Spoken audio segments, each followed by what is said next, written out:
Estamos en El Mundo con Tudela. Pancho Tudela está con nosotros porque hoy se realiza la cumbre del Foro de Sao Paulo en Caracas. En este momento, en Caracas están reunidos los integrantes del Foro de Sao Paulo. Pancho nos ha estado explicando en los últimos días qué es el Foro de Sao Paulo y quiénes lo integran. Hoy están reunidos y han hecho varios alardes de dominio y de poder latinoamericano. Bienvenido, Pancho. Muy buenas noches, Cecilia. Esto es una organización, el Foro de Sao Paulo, enormemente importante, que está consiguiendo sus objetivos en América Latina y que organiza a muchos grupos. Ha tenido su encuentro, su cumbre, en Caracas. El día de ayer, el día de hoy, terminan mañana. Es el 18º encuentro del Foro de Sao Paulo.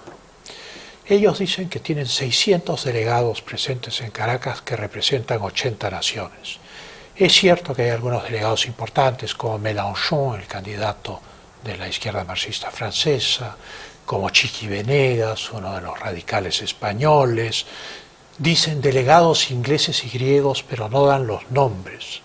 Y naturalmente esto es muy interesante porque al estudiar el Foro de Sao Paulo me hace recordar los finales de la década del 80 y el principio de los 90 o el final de los 70 y los 80. Me recuerdo un libro en especial que se llamaba La Galaxia del Partido Comunista, que era muy interesante, de todas las articulaciones de las agrupaciones políticas peruanas de la izquierda marxista, pero no había un solo nombre. Y entonces era como un juego de sombras. Hoy, revisando el mismo libro, encuentro que históricamente no sirve para nada, porque lo que le da vida a las organizaciones son las personas, pero si el hábito de la clandestinidad hace omitir los nombres, entonces, claro, uno se enfrenta a un velo que solo los iniciados, esto es, los que pertenecen a estas organizaciones, pueden traspasar. Esto mismo ocurre con el Foro de Sao Paulo. Uno entra al portal del foro, uno entra a las noticias sobre el foro, etcétera, etcétera, y hay poquísimos nombres. No se sabe quiénes son los delegados, no se saben quiénes son los parlamentarios de América Latina que han ido. Sí se conocen, en cambio, todos los partidos que están organizando esto. Empecemos. Es el hábito de la clandestinidad. Es el hábito de la clandestinidad. El Foro de Sao Paulo fue fundado en el año 90 por Ignacio da Lula, concretamente por el Partido de los Trabajadores del Brasil, hoy en el poder, y participando en el Foro de Sao Paulo en Caracas, activamente.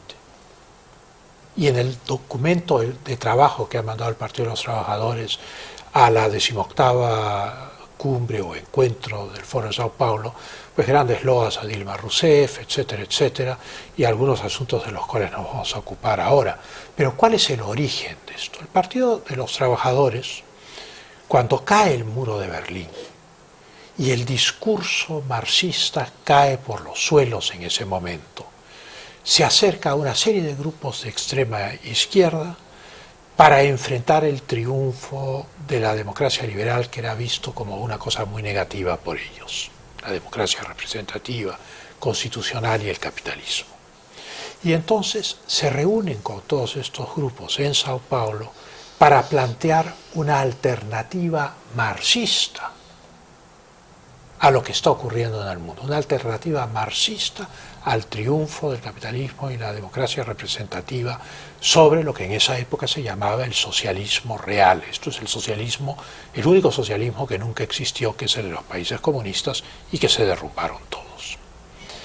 El primer nombre no fue Foro de Sao Paulo, fue un nombre mucho más revelador. Fue Conferencia de la Izquierda y de Partidos y Organizaciones Antiimperialistas de América. Luego, en 1991, cambiaron el nombre al Foro de Sao Paulo.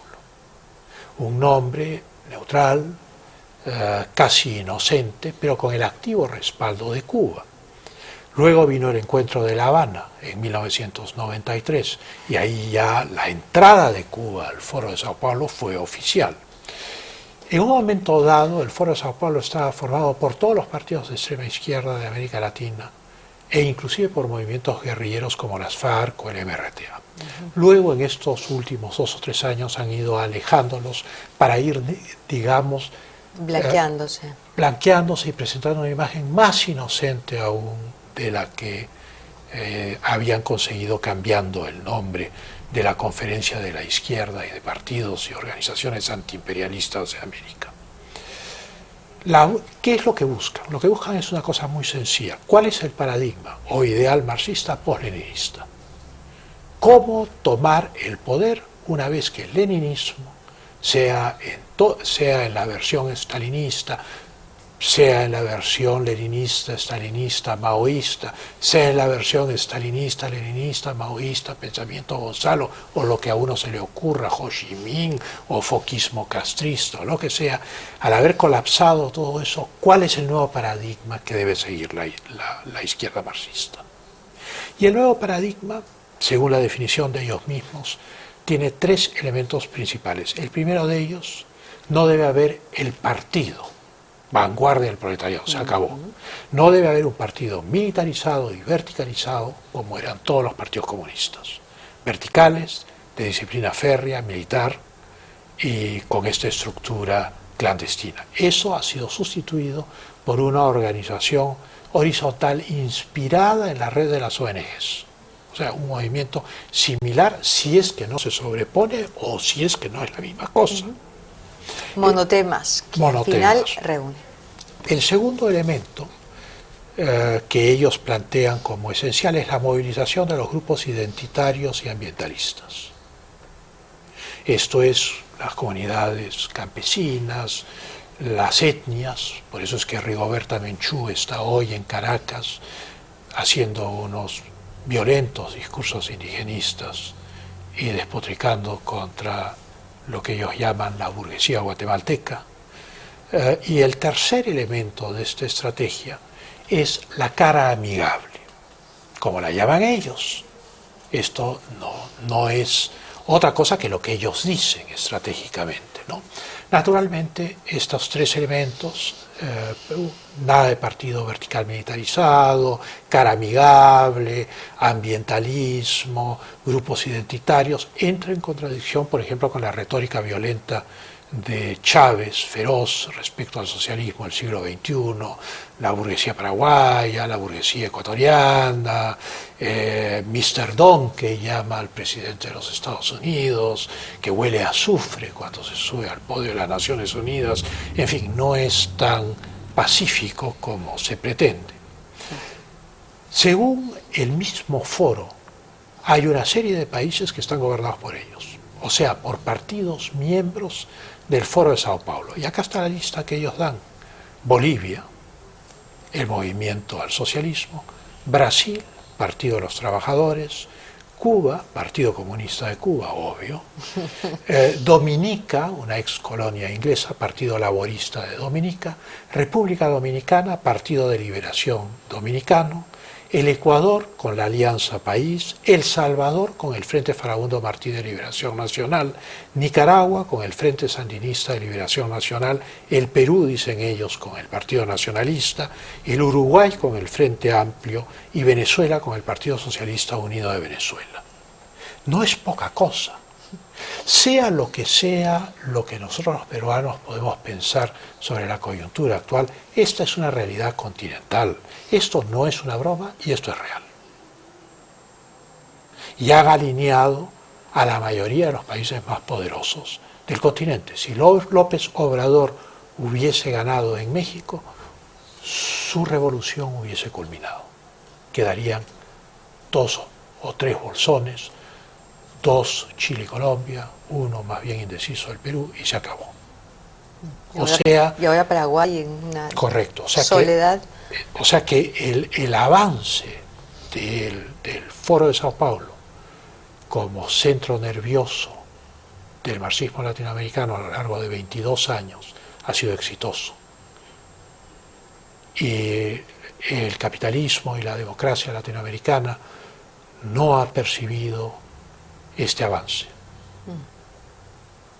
No ha tenido la percepción, o tal vez la cultura política, o tal vez el sentido de los valores que sustentan la libertad necesaria para que esa democracia y ese capitalismo existan. En fin, eso es cuestión de otras reflexiones. Como lo planteara el año pasado el intelectual comunista José Steinschläger, el objetivo es terminar con los panamericanismos e iberoamericanismos. Como es la frase de él, es: se acabaron los iberoamericanismos y panamericanismos made in USA. O sea, los enemigos son la OEA, número 1, la cumbre iberoamericana, número 2. Una vez que este bloque de países, donde ya están en el poder, se deshagan de estos dos elementos, el control político sobre América del Sur y América Central va a ser cada vez más férreo. Los objetivos de ellos han sido cumplidos o están por cumplirse, los del Foro de Sao Paulo. Primero, sepultar el ALCA. Según Steinschläger, el ALCA ya está sepultada y yo creo que tiene razón. La cuarta cumbre de las Américas en Mar del Plata fracasó por la oposición de Chávez, de Néstor Kirchner y de Lula. Y evidentemente hoy no existe una verdadera área de libre comercio en América. O sea, el proteccionismo ha regresado a los países más importantes de la costa atlántica de América del Sur, y aquellos de la costa del Pacífico pues están divididos o ceden ante la presencia internacional de esta organización. En segundo lugar, el segundo objetivo del Foro de Sao Paulo, dicho por ellos, es convertir a la izquierda marxista en nacional y reformista. Se acabó la guerra de guerrillas, se acabó la lucha armada. La idea es utilizar el nacionalismo, lo identitario, la vía gradual del reformismo, para ir copando los espacios culturales, los espacios políticos, los espacios mediáticos. Plantean ellos que la política vale por su contenido y no por sus declaraciones de fe. O sea, de nada sirve declararse marxista y mejor es no hacerlo. Mejor es actuar, hacer, avanzar. Mejor es declararse verde, ecologista, correcto, ambientalista, defensor de los derechos humanos. Eso es absolutamente cierto, es tal cual lo planteas tú.